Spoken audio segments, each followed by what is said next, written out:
ప్రభుత్వంలో భాగస్వాములై తెలంగాణ పునర్నిర్మాణంలో మీ వంతు బాధ్యతను నెరవేర్చాలని ఉవ్విళ్ళూరుతున్న 922 మంది ఈనాడు ఒక దశాబ్ద కాలం అవకాశాల కోసం ఎదురుచూసి ఈరోజు మీ కళ నిజం కాపోతున్నది. మీరు మీ కుటుంబ సభ్యులు ముఖ్యంగా మీ తల్లిదండ్రులందరికీ కూడా మనస్ఫూర్తిగా తెలంగాణ రాష్ట్ర ప్రభుత్వం తరఫున నేను స్వాగతం పలుకుతున్నా.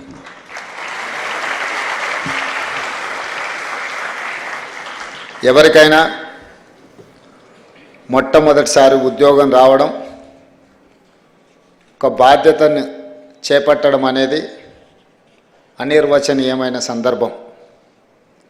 నేను మొదటిసారి ఇండిపెండెంట్ జడ్పీటీసీగా గెలిచినప్పుడు ఈనాడు ముఖ్యమంత్రి పదవి చేపట్టిన దానికంటే కూడా ఎక్కువ ఆనందం కలిగింది. ఎందుకు అంటే ప్రజా జీవితంలో ప్రజలకు సేవ అందించాలనుకొని చాలామంది కలలు కంటుంటారు, కానీ కొద్దిమందికి అవకాశం వస్తుంది. కొంతమంది జీవితకాలం అవకాశాలు రాకుండా కూడా ప్రజా జీవితంలోనే సర్వం కోల్పోయిన వాళ్ళు ఉంటారు. మొదటిసారి మనకి ఏ అవకాశం వస్తుందో అది చిన్నదా పెద్దదా అనే కంటే మనకు వచ్చిన అవకాశం మనకు జీవితకాలం గుర్తుండిపోయే అవకాశం. ఈరోజు మీ అందరికి కూడా మొట్టమొదటిసారి మీ జీవితంలో ఈ ప్రభుత్వంలో భాగస్వాములు అయ్యే అవకాశం వచ్చింది. ఈరోజు మీకు అందరికీ ఒక మరపురాని తీపి జ్ఞాపకంగా ఉంటుందని నేను భావిస్తున్నా. ఈ ఉద్యోగ నియామకాలు వివిధ శాఖలకు సంబంధించి ముఖ్యంగా municipal administration and urban development, Panchayat Raj and rural development శాఖలకు సంబంధించిన నియామకాలు. ఈ నియామకాలలో అత్యధిక 500 పైగా నియామకాలు కారుణ్య నియామకాలు. మీ తల్లిదండ్రులు మీ కుటుంబ సభ్యులు బ్రతికున్నంత వరకు ఈ ప్రజలకు సేవలు అందించి ప్రభుత్వ ఉద్యోగంలోనే వాళ్ళ అకాల మరణం చెందడం వల్ల వారి వారసత్వంగా వారు అందించిన సేవలకు గుర్తింపుగా ఈ కారుణ్య నియామకాలు చేపట్టడం జరుగుతుంది.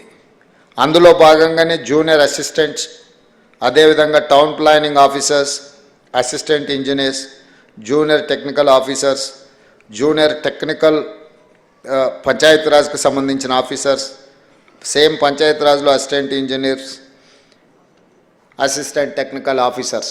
అంటే ఒకవైపు మున్సిపల్ శాఖ, రెండవ వైపు పంచాయతీరాజ్ శాఖ. ఈ రెండు శాఖలకు సంబంధించి 922 మందికి ఈరోజు నియామకాలను అందిస్తున్నాము. ఈ నియామకాలు మీ హక్కు. మీ తల్లిదండ్రులు మీకోసం చాలా వరకు ఇందులో కారుణ్య నియామకాలు మీ కుటుంబ సభ్యుల నుంచి వారసత్వంగా మీకు చెందవలసిన ప్రభుత్వ ఉద్యోగం. కానీ గత ప్రభుత్వం దాదాపుగా 2015 నుంచి నాకు తెలిసినంత వరకు పంచాయతీరాజ్ శాఖలో కారుణ్య నియామకాలు చేపట్టకపోవడం, ప్రభుత్వం ఒక విధానపరమైన నిర్ణయం తీసుకోకపోవడం వల్ల దాదాపుగా మీ జీవితంలో అత్యంత విలువైన సమయం 10 సంవత్సరాల కాలగర్భంలో కలిసిపోయింది. 4 గంటలకు రావాల్సిన మేము 5 గంటలకు వస్తేనే అయ్యో మనం 1 గంట ఆలస్యమైందని మేము మా ప్రభుత్వ ఉద్యోగులు అనుకుంటున్న సందర్భంలో గత పాలకులు 10 సంవత్సరాలు ఈ అంశాన్ని పట్టించుకోలేదంటే ఎంత నిర్లక్ష్యంగా వ్యవహరించారో మీరు ఒక్కసారి ఆలోచన చేయండి. అందుకే ఈరోజు అలాంటి నిర్లక్ష్యము అవలక్షణాలు ఈ ప్రభుత్వానికి ఉండకూడదు, మా దరిదాపుల్లోకి రాకూడదు అని నిత్యం నా సహచార మంత్రివర్గ సభ్యులకు శాసనసభ్యులను సమన్వయపరుచుకుంటూనే ప్రభుత్వ అధికారుల చేత అవసరమైన నిర్ణయాలు తీసుకుంటూ ఈరోజు ముందుకు వెళ్తున్నాం. ఈ నియామకాలు అనేటివి క్రమం తప్పకుండా ప్రభుత్వం చేపట్టవలసిన బాధ్యత. క్యాలెండర్ డేట్ ప్రకారం ప్రభుత్వ ఉద్యోగాలు ఇవ్వాలని, నిరుద్యోగులకు ముఖ్యంగా 20 నుంచి 25 లక్షల మంది నిరుద్యోగ యువకులు పట్టభద్రులు కోచింగ్ సెంటర్ల చుట్టూతో తిరుగుతున్నారు.